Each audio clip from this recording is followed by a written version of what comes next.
Hi hello friends, welcome to our channel. ನಾನು ನಿಮ್ಮ ಕಲ್ಪನಾ ಶ್ರೀ. ಇವತ್ತು ನುಗ್ಗೆ ಸೊಪ್ಪಿನ ಪಲ್ಯ ಯಾವ ರೀತಿ ಮಾಡೋದು ಅಂತ ತೋರಿಸ್ಕೊಡ್ತೀನಿ.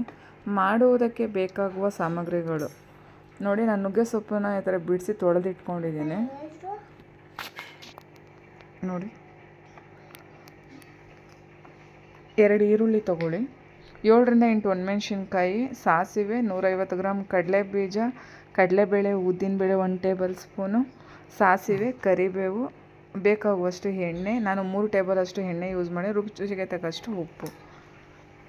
ಬನ್ನಿ, ಇವಾಗ ಮೊದಲು ಬಾಣಲಿನ ಇಟ್ಕೊಂಡಿದ್ದೀನಿ. ಈ ಥರ ನೋಡಿ, ಕಡಲೆಬೀಜ ಮತ್ತು ಒಣಮೆಣ್ಸಿನ್ಕಾಯಿನ ಚೆನ್ನಾಗಿ ಹುರ್ಕೋಬೇಕು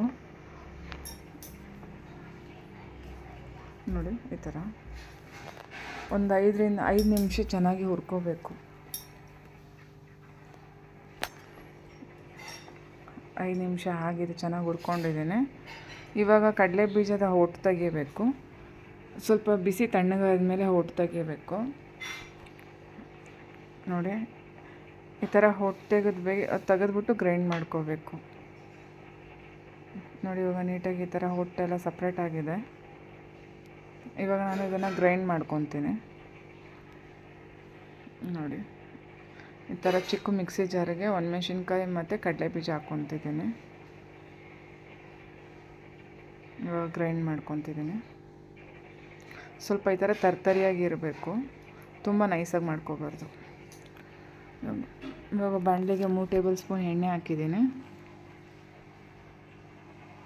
ಎಣ್ಣೆ ಚೆನ್ನಾಗಿ ಕಾದೈತೆ. ಸಾಸಿವೆ ಹಾಕ್ಕೋಬೇಕು. ಸಾಸಿವೆ ಚೆನ್ನಾಗಿ ಚಿಟಪಟ ಅಂದಾಗ ಕರಿಬೇವು ಹಾಕ್ಕೋಬೇಕು ನೋಡಿ. ಇವಾಗ ಕರಿಬೇವು ಹಾಕ್ಕೊತಾ ಇದ್ದೀನಿ.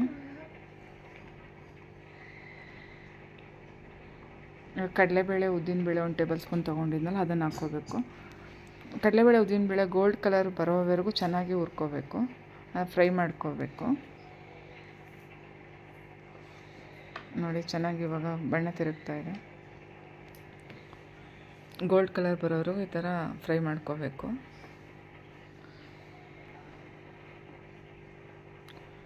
ಇವಾಗ ಕಟ್ ಮಾಡಿ ಇಟ್ಕೊಂಡಿರೋಂಥ ಈರುಳ್ಳಿನ ಹಾಕ್ಕೋಬೇಕು. ನಾನು 2 ಈರುಳ್ಳಿನ ಸಣ್ಣದಾಗಿ ಕಟ್ ಮಾಡಿ ಇಟ್ಕೊಂಡಿದ್ದೀನಿ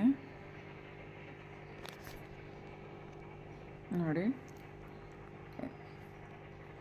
ಇವಾಗ ಈರುಳ್ಳಿನೂ ಅಷ್ಟೇ ಗೋಲ್ಡ್ ಕಲರ್ ಬರೋವರೆಗೂ ಚೆನ್ನಾಗಿ ಫ್ರೈ ಮಾಡ್ಕೋಬೇಕು. ಆದಷ್ಟು ಮೀಡಿಯಮ್ ಫ್ಲೇಮಲ್ಲೇ ಮಾಡಿಕೊಂಡ್ರೆ ಟೇಸ್ಟ್ ಚೆನ್ನಾಗಿರುತ್ತೆ. ನುಗ್ಗೆ ಸೊಪ್ಪು ಯೂಸ್ ಮಾಡೋದ್ರಿಂದ ಆರೋಗ್ಯಕ್ಕೆ ತುಂಬ ಒಳ್ಳೆಯದು. ವಾರಕ್ಕೆ 1 ಸತಿ ಆದರೂ ನೀವು ನುಗ್ಗೆ ಸೊಪ್ಪು ಯೂಸ್ ಮಾಡಿದ್ರೆ ಹೆಲ್ತಿಗೆ ತುಂಬ ಒಳ್ಳೆಯದಿರುತ್ತೆ ನೋಡಿ. ಗೋಲ್ಡ್ ಕಲರ್ ಆಗಿತ್ತು. ಇವಾಗ ನಾನು ನುಗ್ಗೆ ಸೊಪ್ಪು ಹಾಕ್ಕೊತಾ ಇದ್ದೀನಿ. ತೊಳೆದು ವಾಶ್ ಮಾಡಿ ಇಟ್ಕೊಂಡಿದ್ನಲ್ಲ, ಇದನ್ನು ನಾನು ಹಾಕ್ತಾಯಿದ್ದೀನಿ. ಇವಾಗ ಈ ಥರ ಚೆನ್ನಾಗಿ ಮಿಕ್ಸ್ ಮಾಡ್ಕೋಬೇಕು. ಈ ಥರ ಫುಲ್ ಎಲ್ಲನೂ ಮಿಕ್ಸ್ ಮಾಡ್ಕೋಬೇಕು. ನಿಧಾನಕ್ಕೆ ನೀಟಾಗಿ ಮಿಕ್ಸ್ ಆಗೋಂಗೆ ಮಾಡ್ಕೋಬೇಕು ನೋಡಿ. ನೀಟಾಗಿ ಮಿಕ್ಸ್ ಆಗಿದೆ. ನಾನು ಇವಾಗ ರುಚಿಗೆ ತಕ್ಕಷ್ಟು ಉಪ್ಪು ಹಾಕ್ಕೊತಿದ್ದೀನಿ. ಮತ್ತು ಇವಾಗ ನಾನು ಗ್ರೈಂಡ್ ಮಾಡ್ಕೊಂಡಿದ್ದೀನಲ್ಲ ಕಡಲೆ ಬೀಜ ಮತ್ತು ಒಣಮೆಣ್ಸಿನ್ಕಾಯಿ ಪುಡಿ, ಇದನ್ನು ಸೇರಿಸ್ತಾ ಇದ್ದೀನಿ ನೋಡಿ. ಇವಾಗ ಚೆನ್ನಾಗಿ ಇದನ್ನು ಹಾಕಿ ಮಿಕ್ಸ್ ಮಾಡ್ಕೋಬೇಕು